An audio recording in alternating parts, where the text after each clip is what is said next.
Amis internautes, bonsoir. Bienvenue sur www.lestv.com. Pour ce nouveau numéro du Grand Entretien, nous allons parler d'art, nous allons parler de cinéma. Bref, nous allons parler de culture.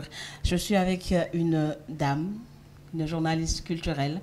Elle est critique d'art, de cinéma, elle est journaliste. Bref, elle est beaucoup de choses. Arrête de faire ta timide. Bàyyi si yi ngay def Oumy Sambu. Salaamaaleykum Oumy Regina Sambu. Maaleykum salaam. Jola nga wala. waaw Jola la. Kasumay. Kasumay bare. waaw moom Jola ak Lebu. Ala Lebu ak ab Jola. Màggee ci séeréer yi donc ça fait le Sénégal quoi. C'est ce qui a fait de toi peut-être nga xaw a dugg ci culture bi parce que tu es quand même assez riche culturellement hein.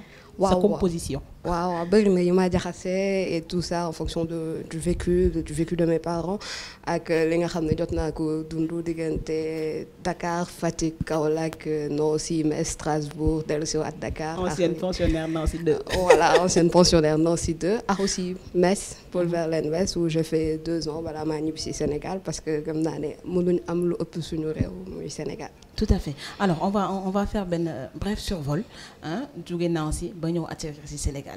Qu'est-ce qui s'est passé entre-temps? Tu as fait quoi? Tu as fréquenté quelle école? Tu as fait quel métier? Bon dañuy abrégé quoi parce que lépp mënuñu ko wax c'est sûr. Comme j'ai l'habitude de le dire, mais personne ne me prend au sérieux. À la base, je voulais être comédienne. D'accord. Donc je suis allée à Nancy pour faire médiation culturelle et communication. Moi, am réforme LND, ñu supprimé Nancy licence bi ma doon def. Donc il a fallu que je trouve autre chose à faire. Je savais pas trop, je voulais pas changer de ville. C'était la première année, loin des parents et tout. Mais bon, grave. naa dem defi communication en prenant en lieu libre tout ce qui tourne autour du cinéma, de la danse. À mon temps, defoon naa jazz moderne, def théâtre, lourd sama prof théâtre, bay théâtre et tout ça. Donc def communication, préparation concours école de journalisme. Comme je suis une grande paresseuse, je ne fous absolument rien. Préparation bi metti. Ma dem defi benn master en communication à Metz. Je fais un master de recherche qui tournait, choisir un sujet de recherche qui tournait autour des usages qu'on pouvait faire d'Internet. À l'époque, c'était en 2007. Entre 2007 et 2009, j'ai fait deux mémoires sur les réseaux sociaux, sur les moteurs de recherche. À l'époque, c'était pas ce que c'est devenu maintenant. Non, du tout. Donc, quand j'étais venue en stage d'observation, def stage d'observation à Radio Sénégal, après Sud FM. Je suis tombée sous le charme de Sud FM. Madame soutenait sa mémoire et tout. Wow, papa, on est un billet à l'ESSEP. Garde ça, un bagage. D'elle aussi. Nous sommes avec journaliste Sud FM. Alors, bien ñibbisee, tu t'attendais à quelque chose. Lolo, peut-être xam nga ko c'est dans ta tête. Tu t'attendais à quoi culturellement? Amul motivation hein. Genre, je ne me suis jamais vue vivre en France, quoi. France, je suis partie en France sur un coup de tête, mais c'était pas mon délire. Saint-Louis et tout. Après, visiter l'Afrique, sur mon États-Unis, France, pour moi, c'était juste pour le tourisme. Donc, je suis partie en France malgré moi. Parce que comme on dit, quand je disais que Bougouma Fadem, il y avait tellement d'amis qui me tapaient dessus, qui me disaient que c'était une opportunité à ne pas rater. Donc je suis allée en France malgré moi. J'ai jamais imaginé vivre en France. Moi, j'étais partie pour def Bac+4, Nibissi Sénégal. Bac+4 à Matoul, parce que la réforme LMD est entrée en vigueur entre-temps. Donc j'ai été obligée d'être Bac+5. Bac+5, 5e année, mon toc dans Joy France tout le temps. J'en ai profité, def 3 mois de stage au Sénégal et tout. Après, me ici en me disant je vais aller faire le concours de l'ENA parce que je me voyais bien être diplomate. Alors, critique d'art. Tu es critique d'art et critique cinéma en même temps. Le métier de critique, qu'est-ce que ça veut dire? Xool benn affaire wax ci sa xalaat. C'est aussi positif simple que ou ça. négatif? Ouais, positif ou négatif, mais personnellement, man, j'aime pas dire quand c'est négatif. Parce que comme on dit, et tout, alors que c'est pas le but, quoi. Mais quand je vois un truc et tout ça, sous me binder, voici, non, t'as été vache et tout ça, à force, on m'a fait la remarque 1 ou 2 fois, donc j'ai laissé tomber. Je ne parle que de ce que j'aime. Et même en parlant de ce que j'aime, parfois, il arrive que je fasse une critique et tous les gens viennent me dire, mais non, attends, dans la race à faire, mais non. J'en ai parlé parce que je trouve que c'est positif, je peux le dire et tout. Mais au Sénégal, les gens sont réfractaires à toute forme de critique.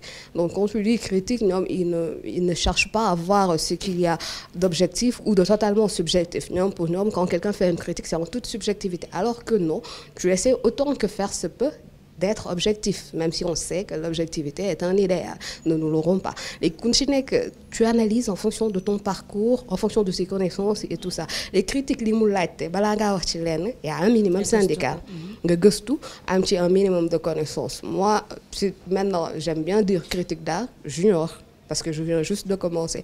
Et parce qu'à force, les gens m'ont dit, ce que tu fais de la critique. Mais moi, je n'étais pas d'accord avec ça, parce que je me disais que je n'avais pas le niveau. Quand je lisais aussi, il y a une critique d'art, les gens, ils en parlent avec emphase, d'utiliser des mots, de citer des philosophes.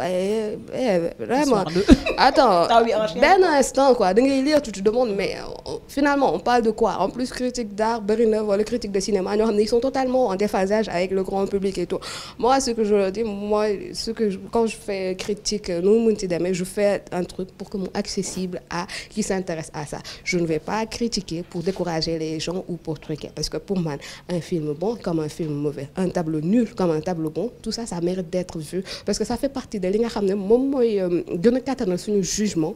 Beaucoup de faits, nous apprécier les belles choses. Comme nous guider aussi quelqu'un qui il croit faire les choses bien alors qu'il se vautre royalement. Mais beaucoup critiqué. Toi, tu as mis en place un site africulturel. Ouais. Qui quand même, dès que nous dégoûtons africulturel, ça veut tout dire. Donc culturel avec 2 LE à la fin. Oui, c'est une affaire de femme, ouais. Parle-nous un peu d'Africulturel, s'il te plaît. Africulturel, c'est un site qu'on a mis en place avec 2 consoeurs.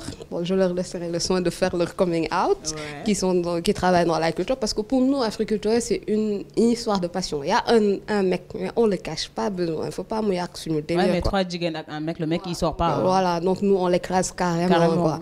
Donc, nous, on a décidé, parce que moi, il y a un top, comme le mec plutôt, parce que c'est lui qui est un peu à l'origine, il nous a un peu forcé la main. Nous, l'unidef dans nos organes, parfois c'est pas parce que au Sénégal culture on laisse tomber on est des dômes tout bas une qui délirer et tout, donc voilà quoi. Moi c'est une histoire de passion. Bon, un médium généraliste ne peut le contenir. Donc, c'est pour ça qu'on a pris le parti et le défi de lancer Africulturel, qui sera un site internet, bon, c'est déjà lancé, une agence de communication et de coaching pour les artistes. Tu as été dernièrement à Abidjan lors des Jeux de la francophonie. Est-ce que tu peux nous faire juste un bref résumé? Un premier prix photo, nous avons un artiste qui a fait promotion de l'homosexualité, de tout ce qui tourne autour d'un bureau transgenre et tout. Comme en ce moment, nous m'avons attaqué. Mais c'est un truc, c'est à la mode. On n'y prête pas attention parce que nous, peut-être, une armée, non, ça, c'est pas le modèle qu'on veut et tout. Mais on ne fait même pas attention que, par exemple, dans les dessins animés légaux, dans toutes les séries, il faut toujours qu'il y ait le couple gay, le couple gay qui est adorable, hyper sympa, qui se bat contre toutes les injustices et tout. Mais à force, finalement, on les débanaliser. Bon, en Afrique, c'est que les gens ont trouvé que c'était de la provoque, surtout en Côte d'Ivoire, mais apparemment, ça a coulé, c'est passé comme lettre à la poste. Ouais. Et pour moi, l'intérêt de participer à des jeux comme ça, surtout pour nos artistes. Au Sénégal, on est comme dans un vase clos. Dieu nous rôle ce qui se passe ailleurs. Dans Senghor, peut-être on était au top. Maintenant, ce n'est plus le cas. Les gens disent nous dépassent nous. Même en termes de propositions, nos artistes, parfois, ils font de très fortes propositions et tout. En danse, par exemple, ce que la troupe Pacitef Bifanek, ce qu'ils ont présenté, c'est magnifique. Mais une danserie, un problème de niveau se pose. Vous faites que le Sénégal, nous sommes number 1, ailleurs, nous sommes number 150. Voilà. Donc ça, il faut que un instant aussi, qu'on en prenne conscience. Et c'est pour ça, pour moi, je juge important. Même si après, que les gens parlent de francophonie, de New Tardel et tout, artistiquement parlant. Ils disent que francophonie est New Tardel. Ah, mais parce que nous, France, nous colonisé, nous New Tardel. Donc, il y a un détail, quoi. Il y a un donc, comment tu vois, quoi. Donc, dans l'ensemble, ils ont été bons. Ils ont fait une participation de qualité. Le sculpteur Balandao, ses œuvres. Bon, même si sa première œuvre qui a été présentée, certains ont dit que ça rappelle Ndarilo. Je pense que lui, il a voulu lui rendre hommage. Donc, c'est normal que ça rappelle Ndarilo. Ce qu'il a fait, in situ, a été d'une grande originalité. Mais, par exemple, bon, tubaab lu ñu organiser seen jeunes nag tamit di nekk di perte partout quoi. Un artiste comme Babacar Mbaye Diouf, le gars il est top de chez top. Mais celui qui a eu le premier prix aussi. On a vécu tout ça en live en direct avec notre envoyé spécial. Ouais, Gina. Alors tout ça grâce à Internet. Oui. Donc on peut dire que ça a été quand même, c'est bénéfique. Très bénéfique. Mais des fois ça dérape aussi. Non, dañ koy tëj parce que sénégalais amul tenue. Ñu baal ma pas sénégalais yëpp quoi. Même quoi. Oui, bëri na. Alors pour yow Internet. Bon, je dirais pas qu'il n'y a pas que Facebook, il y a d'autres réseaux, il y a Twitter, Instagram, blablabla. Donc, Internet et la culture, est-ce que en tant qu'acteur culturel, vous pensez qu'Internet, quand même, personnellement, si je prends mon expérience personnelle, parce que depuis 2011, a commencé après le Festman. Déjà, Festman, peut-être le parce que Festman a commencé à faire culture parce qu'il n'y avait personne pour le faire à la radio qui connaît def dafa absenté les gens ne savaient pas que c'était un truc que j'aimais. J'en ai profité.